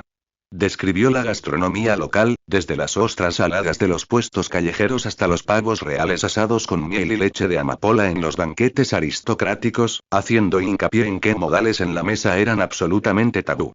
Cuando amainaba la tormenta, entrenaba con Euron en la cubierta, no solo enseñándole esgrima, sino también analizando los distintos estilos de lucha y filosofías de las diversas regiones de esos. La ferocidad de los Dothraki, la disciplina de los grupos mercenarios y la escalofriante eficiencia de los sin rostro. Pero esta era solo la lección superficial. En la oscuridad de la noche, solo Lysa acompañaba a Euron, encendiendo una tenue lámpara de aceite de ballena, ante la cual extendían el directorio principal de su red de inteligencia, meticulosamente construido a lo largo de los años. El pergamino estaba densamente cubierto de nombres en clave, cargos, debilidades, influencias y precios. Tenía que grabar en su mente, como una marca, a cada colaborador al otro lado del mar angosto. El codicioso funcionario de aduanas de Braavos, la amante del gobernador de Pentos con predilección por la sangre de dragón, el capitán pirata Rhys cuya familia estaba firmemente bajo su control. Del mismo modo, debía conocer con la mayor claridad posible las habilidades, la lealtad y los métodos de comunicación de todos sus subordinados. Los contables que se escondían en los gremios mercantiles, los asesinos infiltrados en los grupos mercenarios, los informantes que trabajaban como sirvientes en el templo de los cantores de la luna. No se trataba solo de memorizar, sino también de ensayar. Necesitaba ensayar mentalmente innumerables posibilidades. Cómo emplear tanto la amabilidad como la fuerza al encontrarse con A, qué mecanismo oculto activar cuando B lo traicionara y cómo cotejar la información proporcionada por C con el mensaje de D. El sonido de las olas era su único acompañamiento. A la luz parpadeante de las velas, sus ojos heterocromáticos recorrían una y otra vez los nombres que determinarían el éxito o el fracaso de su expedición, transformándolos de fríos símbolos en piezas vivas que extendían su voluntad. El 10º día de la travesía, un viento huracanado, acompañado de granizo, azotó la zona. El mar despojó por completo su apacible disfraz. El cielo plomizo se cernía opresivo, y el vendaval levantaba olas gigantescas, como incontables montañas de un verde oscuro que se derrumbaban y volvían a alzarse, intentando destrozar el pequeño juguete, el barco de la bebida. El frío penetrante ya no era solo una brisa marina.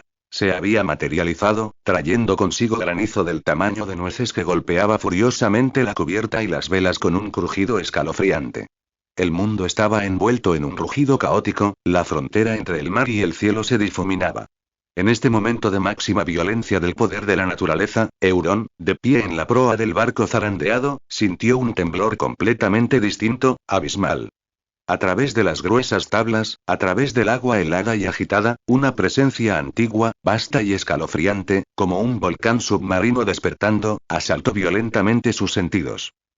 El linaje despertado del rey gris rugía. No era vista ni oído, sino una resonancia más profunda, conectada a la sangre.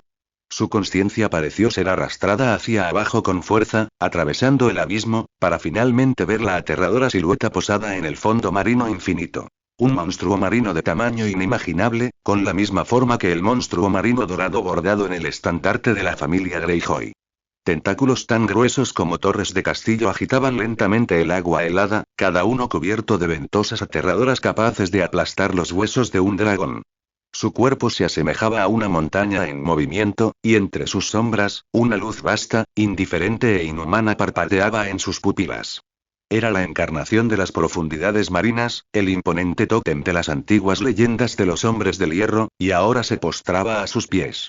Una voluntad antigua y desolada recorrió sus venas, fría y salvaje, pero extrañamente desprovista de malicia, más bien un escrutinio, la confirmación de un alma gemela.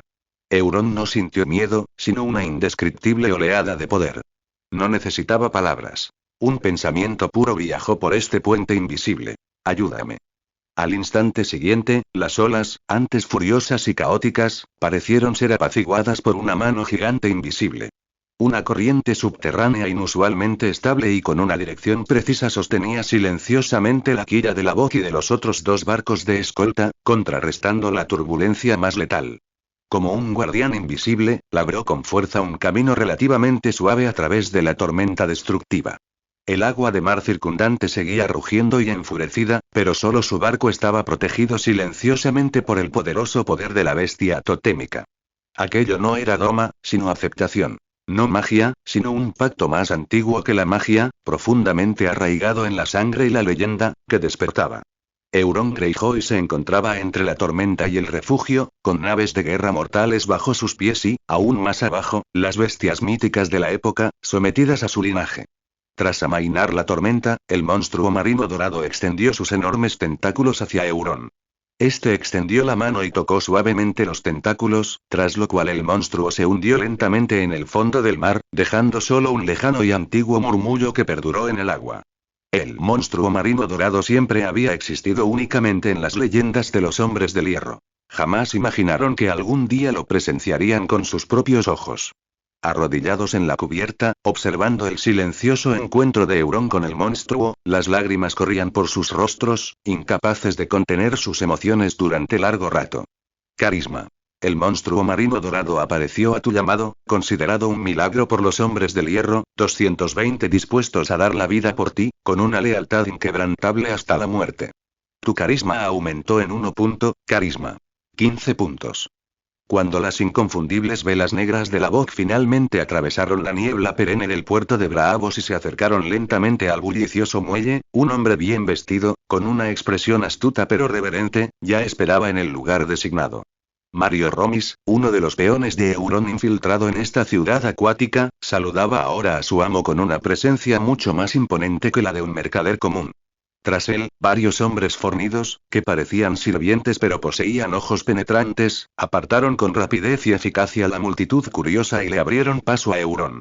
Casi al mismo tiempo, otro numeroso grupo entró también en el muelle en una gran procesión.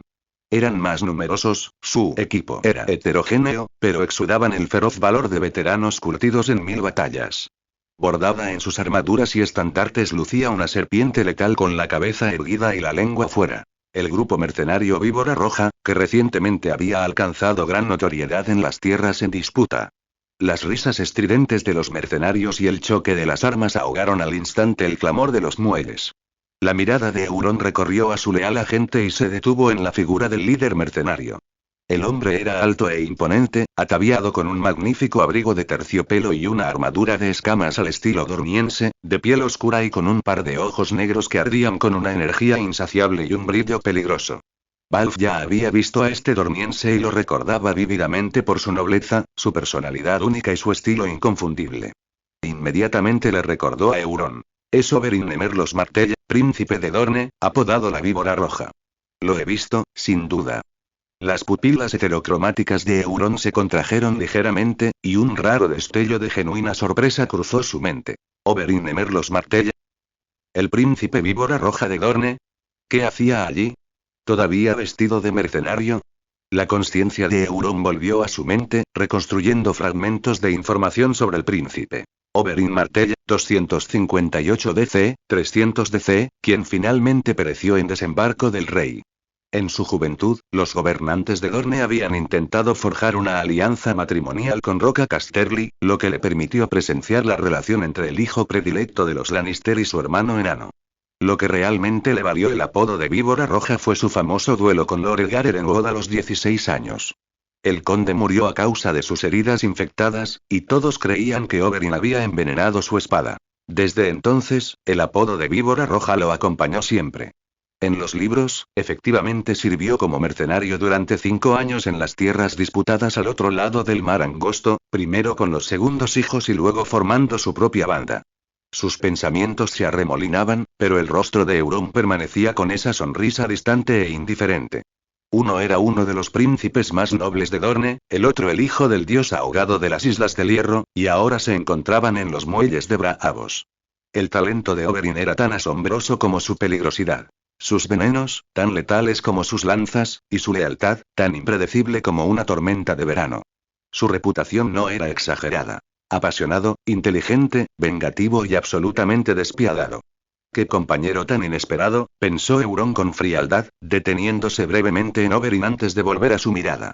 Una hermosa y letal serpiente del desierto ha nadado hasta el otro lado del mar angosto, ¿debería considerarse una espada manejable o una copa de veneno que podría volverse contra ti en cualquier momento?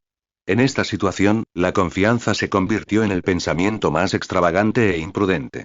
Mientras el enorme casco negro del Drinking se acercaba lentamente a los bulliciosos muelles de Braavos como un fantasma, antes incluso de que las amarras estuvieran completamente aseguradas, una figura los saludó con la justa dosis de entusiasmo y respeto.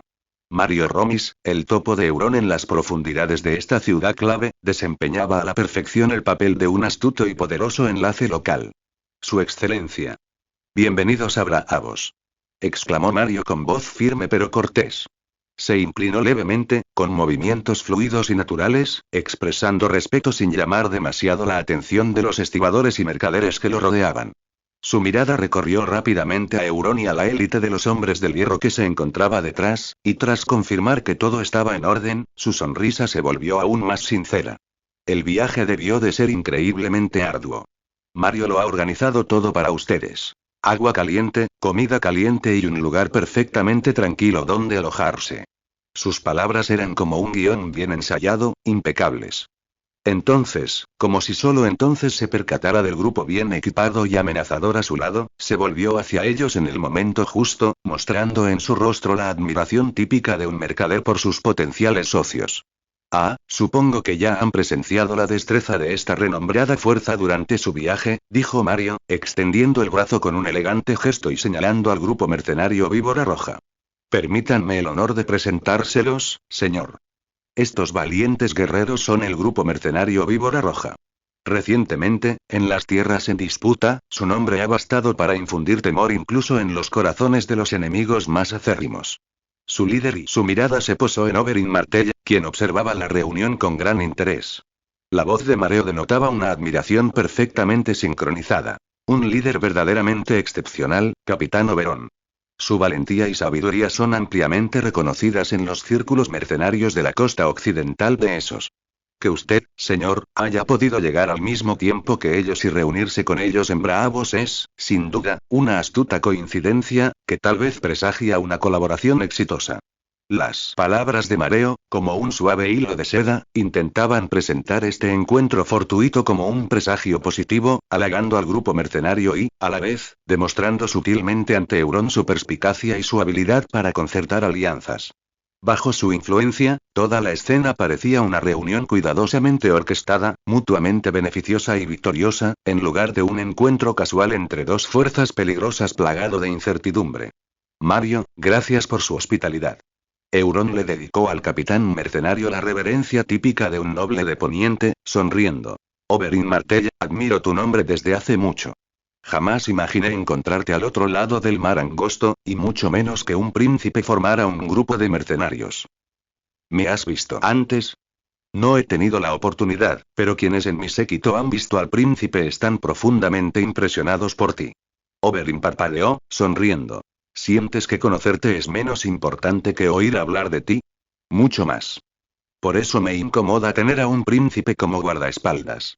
Oberyn Martell soltó una carcajada profunda al oír las palabras de Euron, una risa mezclada con autocrítica y un orgullo innegable. Alzó ligeramente la cabeza. Sus famosos ojos, llameantes como llamas negras, miraron sin pudor las pupilas heterocromáticas de Euron. «¿Guardaespaldas?», repitió con tono ligero, como si hubiera escuchado un chiste gracioso. «Lord Greyjoy, tal vez haya sobreestimado el peso de los títulos al este del mar angosto y subestimado la meticulosa selección de territorios de caza de la serpiente». Dio un paso al frente, con la gracia de un leopardo que inspecciona su territorio, ignorando por completo la brisa marina y a los rudos mercenarios que lo rodeaban. «En Dorne, el sol abrasa la tierra roja, los jardines rebosan de dulces intrigas, y soy un príncipe. Cada palabra y acción mía gira en torno al león y el estandarte de la casa Martell. Pero aquí señaló con un gesto despreocupado el vasto y caótico continente oriental, haciendo tintinear el brazalete de bronce en su muñeca, entre el polvo levantado por las tierras en disputa, bajo el oro reluciente de Pentos y la bahía de los esclavos, el título de príncipe carece de valor. Aquí, solo importan dos cosas: el filo de tu espada y la credibilidad de tus contratos. No estoy aquí como príncipe de nadie. Su mirada se endureció, pero aquella sonrisa peligrosa y característica permaneció en sus labios, sino como líder del grupo mercenario Víbora Roja, un experto que cobra por su trabajo. Mi reputación, buena o mala, la oigas o no, se basa en mi capacidad para cumplir las misiones, no en mi linaje. Tu inquietud es innecesaria y una ofensa a mi profesionalidad. Deberías preocuparte por si puedes pagar lo suficiente, no por quién soy hijo. Sus últimas palabras denotaban una fría ironía, reconociendo abiertamente la complejidad de su identidad y trazando una línea divisoria. Allí, él solo seguía las reglas de los mercenarios. Entonces, el viaje que nos espera requerirá la cuidadosa consideración del líder. Como ya estaba allí, Euron no tenía miedo, pero no quería que esta víbora roja descubriera su secreto al otro lado del mar angosto. Con él a su lado, tendría que ser aún más cauteloso en sus acciones futuras. Confía en quienes empleas y no emplees a quienes no te inspiran confianza. Oberyn Martell era ahora el líder de su propio grupo mercenario, y él mismo había dicho que no le importara su estatus en Poniente ni en Dorne, tratándolo únicamente como el líder del grupo mercenario Víbora Roja. Dado esto, Euron dejó de lado las formalidades y de inmediato adaptó sus roles a patrón y mercenario, jefe y empleado. En aquella cámara apartada de Braavos, donde se oían los susurros del canal, el aire era denso y estancado. Euron Greyjoy estaba de espaldas a Oberyn Martell, con la mirada fija en el lejano oeste, como si atravesara los gruesos muros de piedra. El enorme mapa de Essos en la pared mostraba una tierra caótica a la espera de ser conquistada. No se giró, pero su voz, clara y fría, rompió el silencio. Cada palabra resonaba como un clavo en una tabla de madera. Comandante Martell, tenemos un mes en Braavos. Euron finalmente se volvió. Sus ojos heterocromáticos brillaban con una luz inhumana en la penumbra. 30 amaneceres y atardeceres. Para entonces, quiero ver un plan completo sobre esta mesa. Cada ruta, cada punto de suministro, estrategias para enfrentar a cada enemigo y una lista detallada del personal necesario. Su dedo señaló con fuerza el mapa, como un general desplegando tropas sobre un tablero de arena, deslizándose desde la intrincada red de ciudades-estado libres hasta los abrasadores grilletes de la bahía de los esclavos, recorriendo las interminables praderas del mar Dothraki, pasando por la desolación del Páramo Rojo, deteniéndose brevemente en las sombras mortíferas de la península Valiria, y finalmente señalando las brumas especiadas de Cart y las leyendas más oscuras de Asal. Dentro de un mes, tú y tus hombres me acompañaréis. Exploraremos personalmente cada rincón de los secretos de este continente. Su voz era firme, pero transmitía una innegable determinación. Lingüistas, guías, asesinos, domadores de bestias, maestres capaces de descifrar inscripciones en piedra, incluso magos que pueden sentir la magia, y reclutad cualquier talento extraño que necesitéis. Por supuesto, yo me encargaré de la financiación. Dio un paso al frente, acercándose a Oberyn. Su imponente presencia era como un tsunami, aunque quizá más corta. Este viaje durará 2 años y medio. Ni un día más, y sin medias tintas. Su voz bajó de repente, cargada de advertencia. Debo regresar a las Islas del Hierro cuando el invierno de Poniente haya terminado por completo y la primera brisa primaveral sople sobre el cuello. No puede haber demora. Esto concierne a su comisión. Aquellas palabras ya no eran una discusión, sino un decreto. Establecía un plazo, otorgaba recursos ilimitados e imponía una restricción temporal absoluta. Sería una gran expedición, una carrera contrarreloj. Un viaje de anhelos y deseos. Oberyn Martell dejó escapar una risita ronca y grave, ladeando la cabeza. Sus famosos ojos negros brillaban con una luz juguetona e inquisitiva, como una serpiente venenosa que escudriña a su presa. Hijo del dios ahogado, y dijo arrastrando las palabras, como saboreando el peso del título. ¿Qué osaría? ¿Qué, de repente decides confiar en mí, la serpiente venenosa conocida en los 7 reinos? ¿No temes que una noche en el campamento, tus propios guardias te envíen a la muerte? La expresión de Euron permaneció inalterable. Solo un leve brillo apareció en el fondo de sus ojos heterocromáticos. ¿Confiar? Se burló, como si hubiera oído la palabra más aburrida. Llevas 2 años en este continente, Oberyn. Deberías conocer las reglas mejor que yo. El beneficio pesa más que la lealtad. Y tú, sin duda, sabes mejor que nadie cómo usarlas para sobrevivir. Además, mi padre y tu hermano siempre han sido muy unidos, y las Islas del Hierro no tienen enemistad con Dorne. Al contrario, cooperan ampliamente. Es más, ¿de verdad la poderosa víbora roja le haría daño a un niño de 7 años? Precisamente por saber esto, quiero aconsejarte. Si quieres vivir más tiempo, recuerda. Nada es imposible, y desconfía de todos a tu alrededor. Seguiré tu consejo. La sonrisa de Oberyn se desvaneció, su tono inusualmente serio.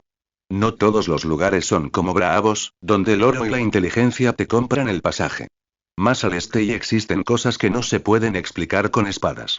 Magia ancestral, ciudades susurrantes, criaturas en las sombras. Ese no es territorio que los barcos de la flota de hierro puedan conquistar. Lo sé. La respuesta de Euron fue simple y directa, incluso con un toque de anticipación fanática. Vine aquí para presenciar la magia y el misterio de primera mano. De otro modo, ¿crees que viajé desde la gélida isla de los Lucios para disfrutar de un cálido invierno aquí? Presenciar. Oberyn arqueó una ceja. El precio podría ser tu vida. El peligro acecha en todas partes. Puede que no muramos allí, pero lo más probable es que uno o varios de nosotros desaparezcamos para siempre de una forma impredecible. Así que Euron se inclinó hacia adelante, con voz más baja pero más opresiva, por eso le pedí a Mareo que no escatimara gastos para encontrar al que dicen que es el mejor grupo mercenario. Si tú, o tus víboras rojas, no tienen esa confianza y hizo una pausa deliberada, observando la expresión del otro, antes de continuar lentamente. No hay problema. Mis monedas de oro también pueden abrir las puertas de la Compañía Dorada o de los Segundos Hijos. He oído que, aunque sus precios son altos, al menos su espíritu contractual es fiable. Estas palabras fueron como una aguja lanzada con precisión, atravesando el núcleo del orgullo de Oberyn. La burla en su rostro se desvaneció al instante, reemplazada por un brillo salvaje y desafiante. ¿Miedo a la muerte? Replicó casi de inmediato con una mueca, como si se sintiera profundamente insultado. Si tú, Greyjoy, no tienes miedo de perder la vida en los confines de la tierra, entonces por supuesto que estamos dentro. Hizo una pausa, la llama inextinguible de la aventura reavivándose en sus ojos, y dijo con franqueza. Para ser sincero, semejante viaje a lo desconocido y es justo lo que quiero. Muy bien. Euron se recostó en su silla con satisfacción, como si acabara de cerrar un trato rutinario. Entonces, partiremos dentro de un mes. Mientras tanto, me ocuparé de algunos asuntos del gremio y, de paso, una sonrisa críptica se dibujó en sus labios, me divertiré un poco en Braavos. Si tus planes no son de tu agrado, podría reemplazar a tu grupo mercenario Víbora Roja y... HMPH, ya verás.